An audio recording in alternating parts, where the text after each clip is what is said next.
Now, once again, Raymond Arroyo. Welcome back to The World Over Live. Following Russian President Vladimir Putin's invasion of Crimea, purportedly to quell the civil unrest in Ukraine, the United States issued sanctions against Russia. President Obama warned local Crimean officials about breaking away from Ukraine, claiming it would violate international law. Now, American fighters and a destroyer are moving into the region. What happens next, and what's at stake? For all of that, we're joined by New Jersey Congressman and member of the House Foreign Affairs Committee, Chris Smith. Raymond, thank you very much. Thank you for coming back on the show. Putin, really, this seems to be part of some long-term strategy. We saw Putin earlier expand the borders of Georgia. Now, this incursion into Crimea. Tell us what he is doing and what's at stake here. Well, there's no doubt he's creating buffer zones. He is actually expanding the boundaries, if you will, of Russia.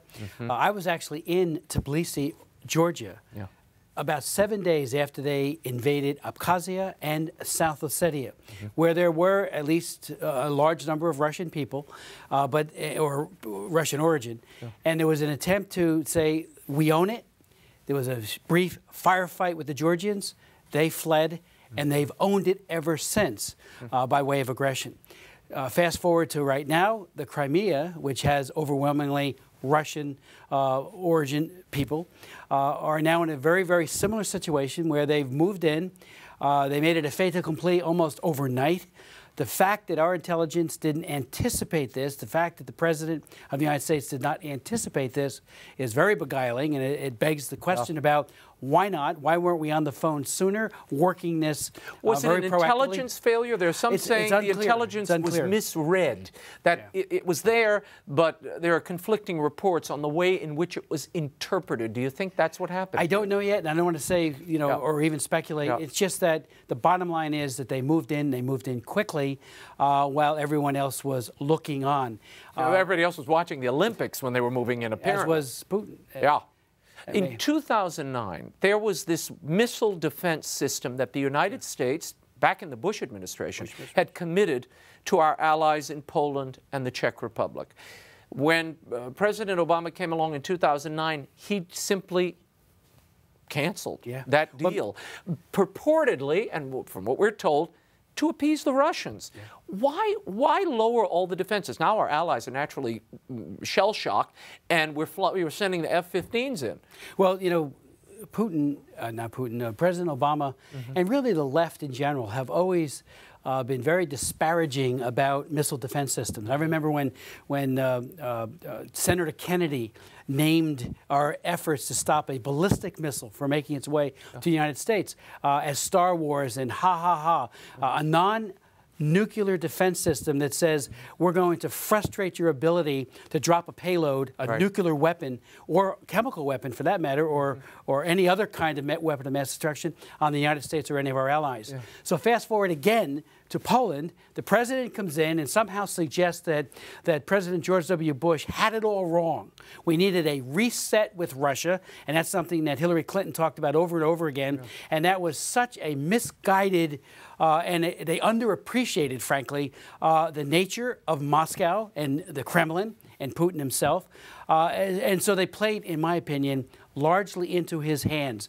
Rather than a peace through strength, look them in the eye, and if you make a concession, like dismantling or never erecting a missile defense system for Poland, which wanted it desperately, they have suffered over the centuries so disproportionately to other countries, Ukraine and close right there alongside with them. They wanted that defense as a hedge, and unfortunately the president gave it up with no concession from Moscow's side. Well, it seems now President Obama is thoroughly convinced that something is afoot. It seems to me Putin is expanding or trying to reunite the entire Soviet bloc and reclaim it. Here is what President Obama is saying now. Listen. I signed an executive order that authorizes sanctions on individuals and entities responsible for violating the sovereignty and territorial integrity of Ukraine or for stealing the assets of the Ukrainian people. According to my guidance, the State Department has also put in place restrictions on the travel of certain individuals and officials. These decisions continue our efforts to impose a cost on Russia and those responsible for the situation in Crimea. Is that cost high enough? Denying visas to people who are not named. They refuse to name targets, according to Secretary of State Kerry. Right. And at the same time, you have assets being frozen for people we fail to identify as well. Well, there is an identification that the administration does, but it just hasn't been made public. But it is a very modest, almost slap on the wrist type of response. Well, Kerry said it does not include Putin or the Russian top officials. So what pain is being extracted? I know. In 2004, in response to a dictatorship in Belarus, which remains in close union with Putin, I authored a bill called the Belarus Democracy Act, and we, in that act, make it very difficult for named individuals, including the dictator there, Lukashenko, to travel. His assets are frozen. His ability to do commerce with Europe or the United States, because they have now followed our suit. But again, that's a modest, and I think it's a very calibrated response to Belarus. Here we have an aggression done in the plain light of day into the Crimea, and we slap on some sanctions. I think it has to be much more robust than that, and unfortunately, so far, they look at this, in my opinion, and say that doesn't really hurt. And the EU is still deliberating. Yeah, they sure are. And you know, there's been. You know, we do have to move, and here we are, I think, as a country moving in the right direction to try to shore up and fortify through loan guarantees and other kinds of assistance. Which Congress passed today, a $1 billion package. A $1 billion package, exactly today. But is this enough? And here's the other question. I've been getting a lot of emails to this effect. Sure. Should we even be concerned and meddling in that end of the world? Isn't this Europe's problem? Shouldn't the EU be fully engaged? Why is the United States even a player in this? And isn't this creating a new Cold War scenario? Well, we are very closely linked to Europe. And frankly, if this were to degenerate into a larger conflict, or even a larger conflict in Ukraine itself, the implications for regional and even global peace are huge. We are joined at the hip with our European allies, with NATO. If any of those countries are attacked, it's as if we were attacked. So we do have an alliance that, at its best, deters aggression. But when when we're not serious, or we have a sense of indifference, I mean, for instance, the cuts that President Obama has suggested to our defense structure, including our end strength, the number of men and women who can be deployed, send precisely the wrong message to every dictatorship around the world, including China, including Iran, and including the ruling clique in Moscow, including Putin. Tell me about Victoria Nuland. Now, she is the #2 at the State Department. Assistant Secretary. And apparently her phone conversations were intercepted, and this was broadcast by Russian media. Tell us about it. Well, they released it to the world, frankly, and we believe it was the Russians who interdicted her phone conversation with the U.S. ambassador to the Ukraine. And in it she said, and I won't use the word, but she said, F the EU, showed a great deal of impatience for what the European Union was doing, and that caused our allies in Germany and elsewhere to really feel violated. That what is the United States doing? Why aren't we on the same page, working at a coordinated strategy? And again, that's where this sense of indifference comes in on every crisis around the world. China is claiming the East China Sea and as territorial waters. Our response has been feckless, to use a word that's getting more use in the last week, and very, very weak and vacillating. In South Sudan, I had a hearing on South Sudan just last week. Salva Kiir, who George W. Bush was very close to, he's the new president of the newest country of the world. Well, they have a conflict going on there. Thousands of people have been killed, tens of thousands displaced. Not even a phone call from President Obama. So I asked our ambassador, special envoy, Ambassador Booth, why not? And he said, well, we don't know what the right time is. Pick up the phone, Mr. President, and call him. He still wears a hat that was given to him by President Bush. We have influence there, and we need to do more. Same goes for Iran, and we know what's happening in Syria, on again, off again. Where's our focus? And there's just too little, too late, and we never seem to be proactive one step ahead of the game. It's always a reactive foreign policy. I want to play this bite for you. This is Speaker of the House John Boehner offering his reflections on what the president should be doing vis-a-vis Ukraine. Listen. If it's truly a national emergency, then the president should order the Secretary of Energy to expedite the approval of American natural gas exports. Russia has an energy stranglehold on much of Europe and has been using it to its own advantage. And there's a growing consensus that ending this de facto export ban would not only keep Putin in check, but help our economy as well and help our allies in Europe. What would be the opposition to doing something like that? Well, it's interesting. In the Foreign Affairs Committee today, we had a resolution, and one of the amendments to it was to, very robustly look to export natural gas and energy to the Ukraine. And there were some people who were very hesitant about that. We ended up with a compromised bit of language, but I think it's an outstanding idea. One of the chief problems now, we're in the middle, coming out of winter, of course, in Ukraine, is that if the gas is turned off, and that has happened in the past, or at least limited. Where Russia cuts it off. Where Russia they cuts are the primary provider. It has a catastrophic impact, not just on Ukraine, but in many parts of Europe. So energy independence, the Keystone Pipeline, which has been vigorously opposed by President Obama for years, would make us more independent of Middle East oil and gas, especially oil, but also would help our allies, including Ukraine, to have another dependable source of energy, so the ability of Putin to put a tourniquet on that gas, it becomes less likely. Tell me about the Christian communities in Ukraine. From what I'm reading, I've been talking to a number of priests, or conversing rather, with a number of priests in the region, some bishops. They are unified behind support for the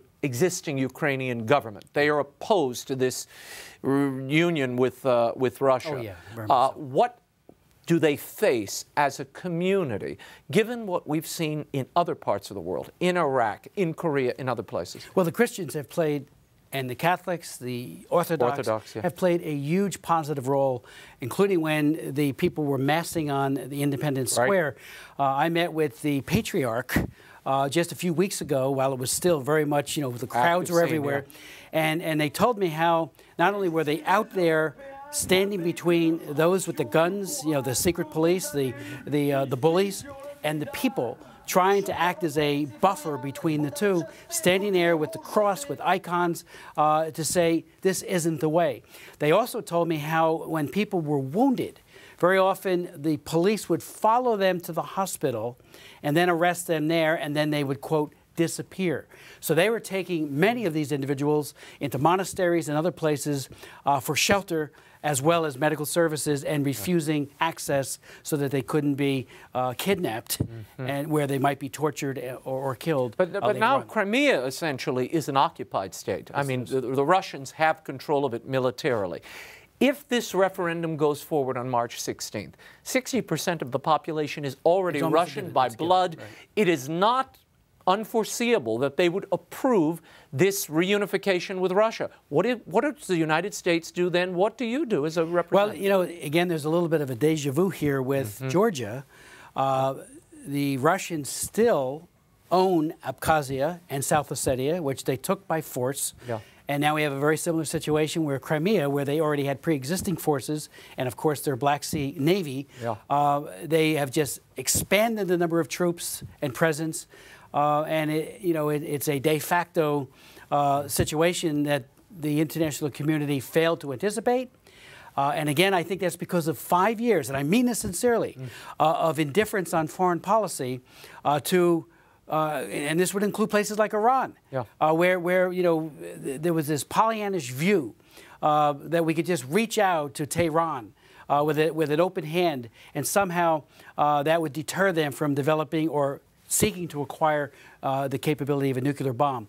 And you got to recognize authoritarian and dictatorships for what they are, and have deterrent strategies and be 2 steps, 3 steps ahead of them, and we were not in the Crimea, nor were we in Ukraine. Very quickly before we go, Syria, we keep reading reports of Christians now paying fees to the so-called rebels, the largely Muslim rebels, to stay alive and remain in the region. If they don't pay this tax, they're out. This sounds like something that happened during the Crusades.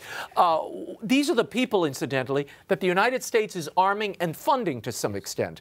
Your reaction? Well, my reaction is that, again, and I had a hearing on this, and I've met with many Christians who have escaped or are part of the diaspora speaking out on behalf of Syrian Christians. It is a genocide.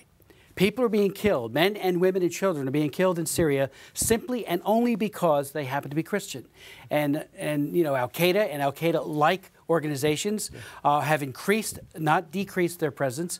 And again, where's the president? When has he spoken last on Syria to try to forge an end to this terrible bloodletting that's occurring? It is perplexing. We will continue to watch this. Before we go, I have to show this to people. Just, go ahead, real Archbishop Chula, I had a hearing on the persecuted Christians around the world.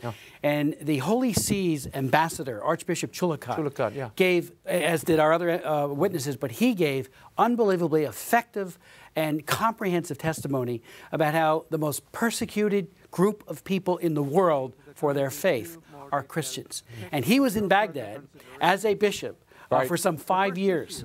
And as he said, things are worse now than they were under Saddam Hussein. It's staggering. It's mind-boggling. This is a new, I want to show people this. You, of course, know this. This is now going to be hung in the Veterans Affairs Chambers. A certain former chairman was given this honor, and this is an honor often given to the last chairman, a painting of Chris Smith. So I wanted to share that with the audience before we go. Great to see you, and we will be in touch. Thank you.